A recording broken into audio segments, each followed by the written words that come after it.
भारत के स्वतंत्रता संग्राम के एक नायक के रूप में, भारतीय संविधान के निर्माता के रूप में, स्वतंत्र भारत के एक शिल्पी के रूप में, सामाजिक समरसता के एक महानायक के रूप में तथा भारतीय मेधा को विश्व पटल पर प्रतिष्ठित करने तथा आज भी एक प्रतिमान के रूप में जिस व्यक्तित्व का हम स्मरण करते हैं वह है बाबा साहेब भीमराव अम्बेडकर।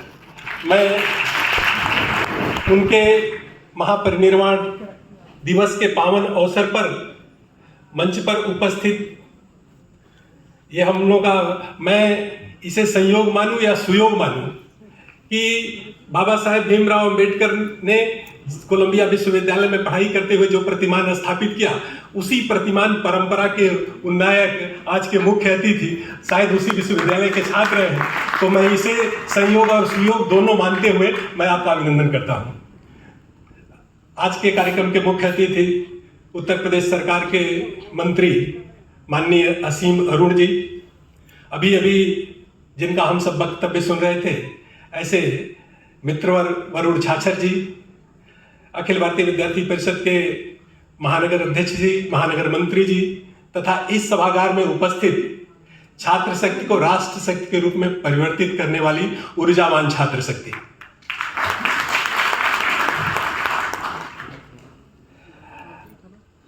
अभी जब 2 साल पहले भारत ने अपने स्वतंत्रता के 75 वर्ष पूरे किए, तो जब भारत अपने स्वतंत्रता के अमृत महोत्सव काल का आयोजन कर रहा था, तब यह ध्यान में आ रहा था कि और उस समय भी भारत के पूरे स्वतंत्रता के इतिहास का अध्ययन करें तो देखें कि एक तरफ भारत में स्वतंत्रता का संघर्ष चल रहा था, साथ ही साथ भारत में प्रतिभावान छात्रों की एक ऐसी टीम थी, एक ऐसी फौज थी जो स्वतंत्र भारत के पुनर्निर्माण की कल्पना के साथ कार्य कर रही थी।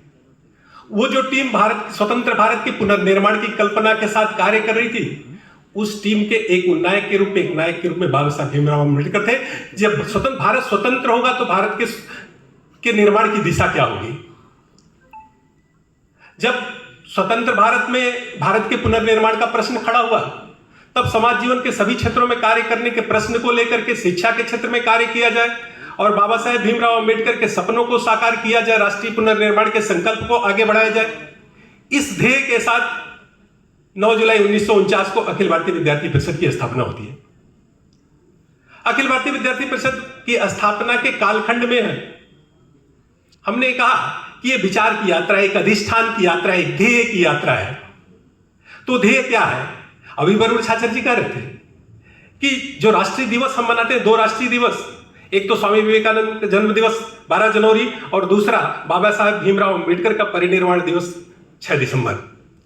ये एक विचार के लिए हम चूंकि काम कर रहे हैं और ये दोनों महापुरुष भारत में एक वैचारिक क्रांति लाने का कार्य किया, इसलिए एक विचार के कार्यकर्ता होने के नाते हम इन दोनों दिवसों को राष्ट्रीय दिवस के रूप में अपनाए। आज जब 2047 में भारत अपने स्वतंत्रता के 100 वर्ष पूरे कर रहा होगा, तब 100 वर्ष में भारत की दिशा क्या होगी, विश्व पटल पर भारत की भूमिका क्या होगी, भारत के नौजवानों की भूमिका क्या हो?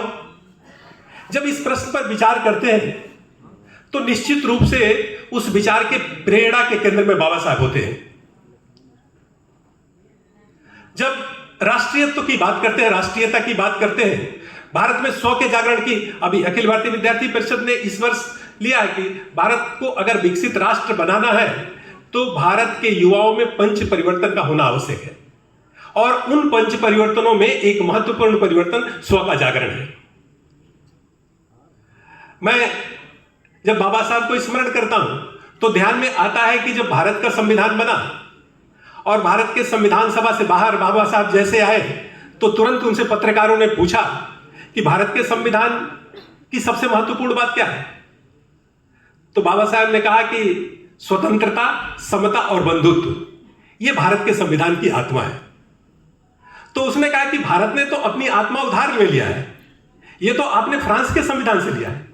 तो बाबा साहब का जो उत्तर था, बाबा साहब ने कहा कि स्वतंत्रता, समता और बंधुत्व के भाव मैंने फ्रांस के संविधान से नहीं लिया है। ये जो तत्व है, तत्वत्रयी, इसको मैंने गौतम बुद्ध के दर्शन से लिया है। उन्होंने कहा कि जो फ्रांस की क्रांति है उसके प्रेरक तत्व स्वतंत्रता, समता और बंधुत्व तो थे, लेकिन उसकी प्रेरणा भौतिक निष्ठा थी। भौतिकता के आधार पर फ्रांस में इन मूल्यों की व्याख्या की गई, लेकिन भारत के संविधान में जिन मूल्यों की व्याख्या की गई है वो भारत के चिंतन की परंपरा से निकले मूल्य हैं और इनकी तात्विक व्याख्या की गई है। वो क्रांति की उपज है, ये करुणा की उपज है। इसलिए ये परिवर्तनकारी शक्ति के रूप में, प्रेरणा के शक्ति के रूप में इन मूल्यों को मैंने भारत के संविधान में स्थापित किया है। और राष्ट्रीय चेतना की जब बात होती है, चूंकि अखिल भारतीय विद्यार्थी परिषद एक ऐसा छात्र संगठन है जो भारत के युवाओं में राष्ट्रीय चेतना के जागरण का कार्य करता है। राष्ट्रीय चेतना के जागरण की अगर हम बात करते हैं तो बाबा साहेब भीमराव अम्बेडकर राष्ट्रीय चेतना के एक महानायक के रूप में दिखाई देते हैं। सोच लीजिए मतलब भारत और भारतीयता के प्रति कितनी गहरी निष्ठा थी कि उन्होंने कहा, भारत, अभी परोड़ जी चर्चा कर रहे थे कि उन्होंने शिक्षा के संदर्भ में कहा कि education is the most powerful tool to bring social equality in the society. समाज में सामाजिक समता स्थापित करने के लिए शिक्षा सबसे मतलब समर्थ साधन है, सबसे सबल साधन है। और साथ ही साथ वो कहे कि इकोनॉमिक अपलिफ्टमेंट का यह सबसे महत्वपूर्ण साधन है, और साथ ही साथ पॉलिटिकल फ्रीडम लाने का भी एक महत्वपूर्ण साधन है। इसलिए शिक्षा प्रत्येक विद्यार्थी को प्राप्त हो और उसी के आधार भारत जब भी बढ़ेगा शिक्षा की शक्ति पे बढ़ेगा। और बाबा साहब भीमराव अम्बेडकर, एक और दृष्टांत मैं दूंगा कि कितना मतलब भारत की परंपराओं में कितना विश्वास था उनका कि विद्यार्थियों को शिक्षा मिले। इसके लिए उन्होंने महाराष्ट्र में मिलिंद महाविद्यालय की स्थापना की, और मिलिंद महाविद्यालय की स्थापना के पश्चात छात्रों की सभा को संबोधित करते हुए बाबा साहब ने कहा कि मैंने इस महाविद्यालय का नाम मिलिंद क्यों रखा। उस समय हैदराबाद के निजाम ने बाबा साहब के सामने प्रस्ताव रखा था कि ये 250 एकड़ का कैंपस था। उसने कहा कि इसमें भव्य भवन मैं बनवाऊंगा, इस विद्यालय का नाम मेरे नाम से रखिए। लेकिन बाबा साहब की शिक्षा के संदर्भ में क्या कल्पना थी, उन्होंने मिलिंद नाम रखा। और उन्होंने बताया छात्रों को सभा को संबोधित करते हुए कहा कि मैंने मिलिंद नाम क्यों रखा। बाबा साहब ने कहा कि मिलिंद उस परंपरा के भाग है। मिलिंद और नागसेन का जो संवाद हुआ था हम सब उससे परिचित हैं कि मिलिंद एक शासक थे और यूनान के शासक थे, और वो विद्या प्रेमी थे, विद्या अनुरागी थे। तो वो शास्त्रार्थ की परंपरा में विश्वास करते थे, तो हर वर्ष वो चुनौती देते थे कि मुझसे कोई शास्त्रार्थ करे। तो नागसेन बौद्ध भिक्षु थे, नागसेन ने उनसे संवाद किया और दोनों का जब शास्त्रार्थ हुआ तो शास्त्रार्थ में मिलिंद पराजित हुए और नागसेन जीते शास्त्रार्थ में। अब सोच लीजिए कि मतलब वो क्या भारत की चेतना है, राष्ट्रीय चेतना, कि जो पराजित है उसके नाम से विद्यालय का नाम रखा। और बाबा साहब ने कहा कि ये विद्यालय मिलिंद के विद्यालय का नाम मिलिंद रखा और परिसर का नाम नागसेन रहा। कहा कि ताकि इसमें पढ़ने वाला विद्यार्थी की प्रत्येक चेतना, प्रत्येक स्वर संवाद की परंपरा में विश्वास करे, तर्क की परंपरा में विश्वास करे, सत्य के अन्वेषण की परंपरा में विश्वास करे। इसलिए मैं इसका नामकरण कर रहा हूं। तो वो भारत की परंपरा, जो भारत की चेतना है, वो संवाद की परंपरा है, वो सत्य के अन्वेषण की परंपरा है, वह स्वतंत्रता की परंपरा है, वह समता की परंपरा है, वो बंधुत्व की परंपरा है, वो करुणा की परंपरा है, वो अपदीपो भाव की परंपरा है।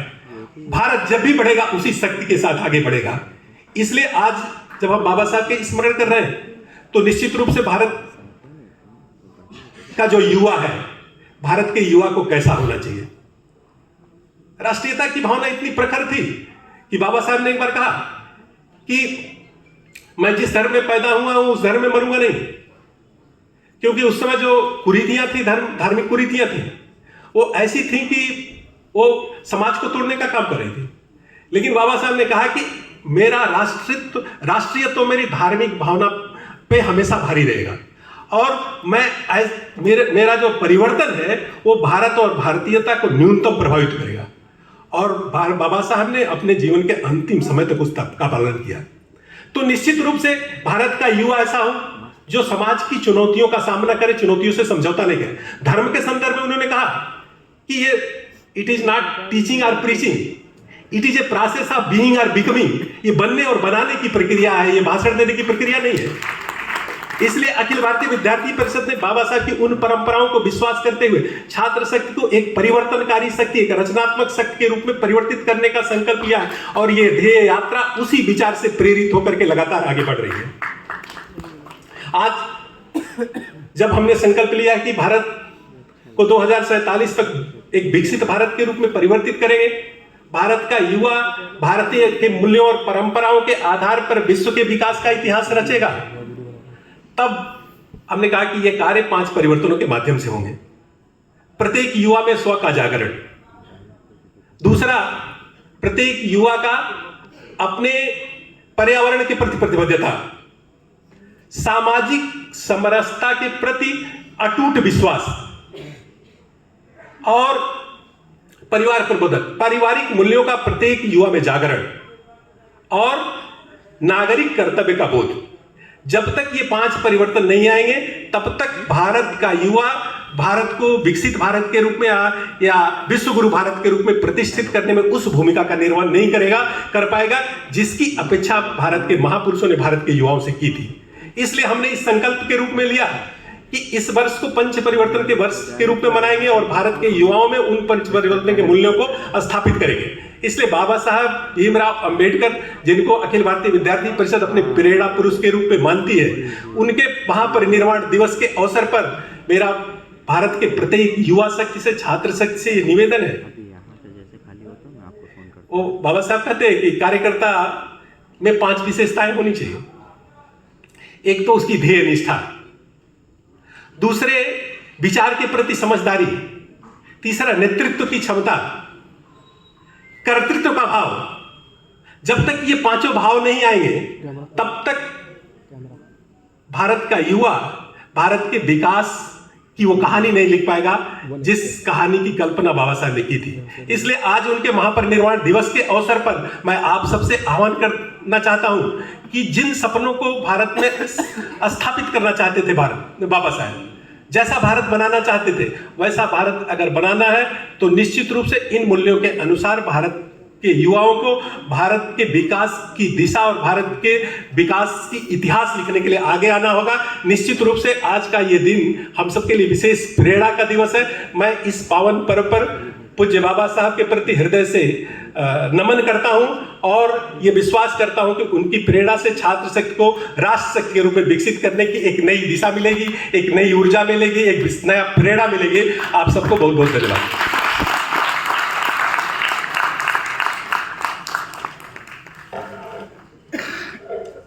धन्यवाद आदरणीय राष्ट्रीय अध्यक्ष जी।